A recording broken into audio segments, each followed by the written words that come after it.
आकाशवाणी गोरखपुर से भोजपुरी समाचार।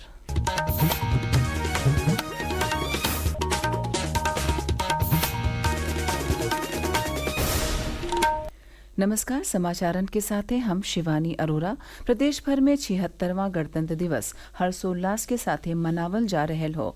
भिन्न ही प्रदेश का राज्यपाल आनंदीबेन पटेल विधानसभा के सामने परेड का सलामी लिहलनी।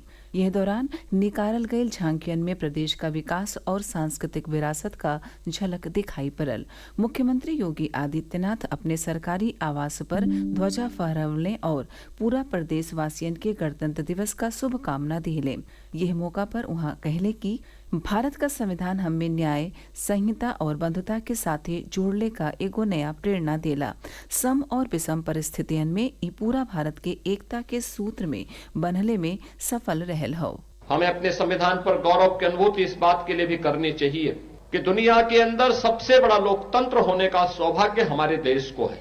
यहाँ पर बिना भेदभाव के प्रत्येक जाति, मत, संप्रदाय, मजहब को पहले आम चुनाव से ही हर वयस्क मतदाता को मताधिकार की ताकत प्राप्त हुई। गणतंत्र दिवस के मौका पर श्री योगी राष्ट्रपिता महात्मा गांधी, डॉक्टर भीमराव अंबेडकर, सरदार वल्लभ भाई पटेल, नेताजी सुभाष चंद्र बोस और डॉक्टर राजेंद्र प्रसाद जैसन महान स्वतंत्रता संग्राम का महानायकन के श्रद्धांजलि अर्पित कैले। वहां के संविधान के योगदान का चर्चा करत कहले कि ई बाबा साहब डॉक्टर अंबेडकर के अगुवाई का नतीजा हो कि आजू भारत के लगे एगो समावेशी और प्रगतिशील संविधान हो। मुख्यमंत्री योगी आदित्यनाथ आजू गणतंत्र दिवस के मौका पर लखनऊ में अंतर्राष्ट्रीय सहकारिता बरिस 2025 का शुभारंभ कैले। यह मौका पर वहां के कहले कि उत्तर प्रदेश अंतर्राष्ट्रीय सहकारिता बरिस 2025 का शुभारंभ करे वाला देश का पहला राज्य हो। मुख्यमंत्री प्रयागराज में आयोजित हो रहल महाकुंभ 2025 के सहकारिता का सबसे उत्कृष्ट उदाहरण बतवले। वहां के कहले कि प्रयागराज में आजू करीब 2.5 से 3 करोड़ लोगी पवित्र संगम में डुबकी लगावे पहुंचल हवे। ई पूरा कार्य स्वचालित और आपसी सहभागिता के आधार पर चली रहल हो। भारत के जीने में सहकारिता का भावना रचल बसल हो। यह मौका पर श्री योगी सुल्तानपुर में 5,000 और कौशाम्बी में 15,000 मीट्रिक टन के गोदामन का उद्घाटन कैले। वहां के रन फॉर कारपोरेशन मैराथनों का झंडी दिखा के शुभारंभ कैले, जिसमें ढेरी संख्या में नौजवान हिस्सा ले लें। मौनी अमावस्या से पहले ही प्रयागराज महाकुंभ में श्रद्धालुअन का भारी भीड़ जुटे लागल हो। पिछला 2 दिन में 1.25 करोड़ से बेसी लोग संगम में नहिले।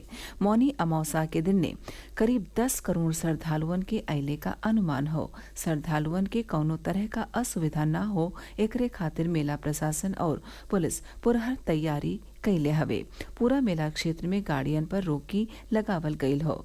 संगम के किनारे बैरिकेटिंग का कार्य तेजी से पूरा कैल जा रहल हो, जवने से भीड़ काबू में रहे। श्रद्धालुअन के आवे जावे बदे हर सेक्टर और जोन में खास इंतजाम कैल गईल हो। यह दौरान कौनहू तरह का प्रोटोकॉल लागू नहीं हुई। संगम के किनारे ढेरी भीड़ न होके एकरे बदे integrated control and command centre निगरानी करी। भीड़ भाड़ी वाले इलाके में जुड़ते कार्यवाही बदे विशेष दल तैनात कैल गयल हवे। प्रमुख राहिने पर खास निगरानी कैल जा रहल हो। साथ ही अराजक और संदिग्धों लोगन पर नजरी रखल जा रहल हो। मेला क्षेत्र में सज्जो पार्किंग के सक्रिय कैल दियल गयल हो। 2000 से बेसी नया साइनेज बोर्ड लगावल गयल हो, जवने से श्रद्धालु सही दिशा में आसानी से जा सकी हैं।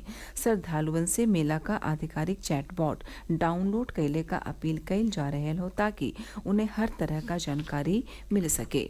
केंद्र सरकार यूनिफाइड पेंशनी स्कीम यानी यूपीएस बदे काली अधिसूचना जारी कैल देहलस। एकरे तहत केंद्रीय सरकारी कर्मचारी के रिटायर भइले से पहले आखिरी 12 महीना का औसत मूल्य वेतन का 50% सुनिश्चित पेंशन मिली। एकर लाभ ओह कर्मचारियन के मिली जे पहले से राष्ट्रीय पेंशन प्रणाली यानी एनपीएस से जुड़ल हवे और यह विकल्प के चुने।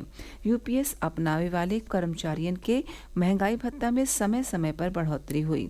ये स्कीम देश भर में 1 अप्रैल 2025 से लागू हुई।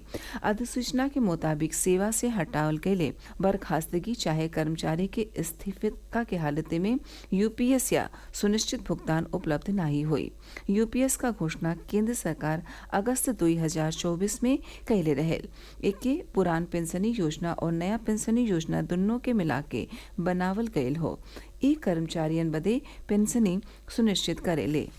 गणतंत्र दिवस के मौका पर पीलीभीत में टाइगर रिजर्व प्रशासन की ओर से छात्र छात्रा लोगन के फ्री सफारी करावल गयल और टाइगर का कर्मचारी नेचर गाइड एवं सफारी वाहन चालक सफाई अभियान चला के जंगल के साफ रखले का संकल्प लीले। समाचार पूरा भइल। नमस्कार।